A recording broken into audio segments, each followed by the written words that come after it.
যেই দেশের একজন খেলোয়াড়ের বিরুদ্ধে কথা বললে আপনি রেগে যাচ্ছেন, সেই দেশের বিরুদ্ধে কথা বলার সময় আপনি মুসলমান হিসেবে ওই জায়গায় দাঁড়িয়ে থাকতে পারবেন কিনা?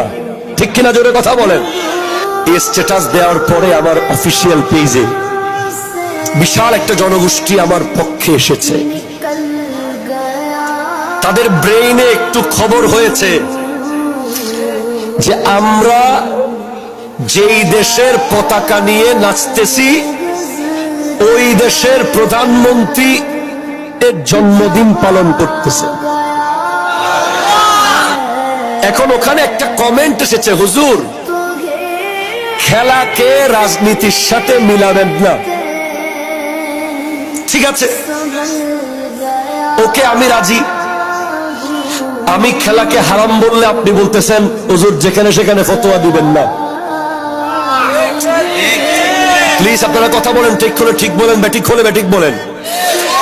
আমার প্রথম স্টেজ ছিল খেলা নিষিদ্ধ বা দেখবেন না, তখন আপনি এসে বলতেছেন কি হুজুর যেখানে সেখানে ফতোয়া দিয়েন না, খেলা নিয়ে ফতোয়াবাজি করিয়েন না। ঠিক আছে, করলাম না।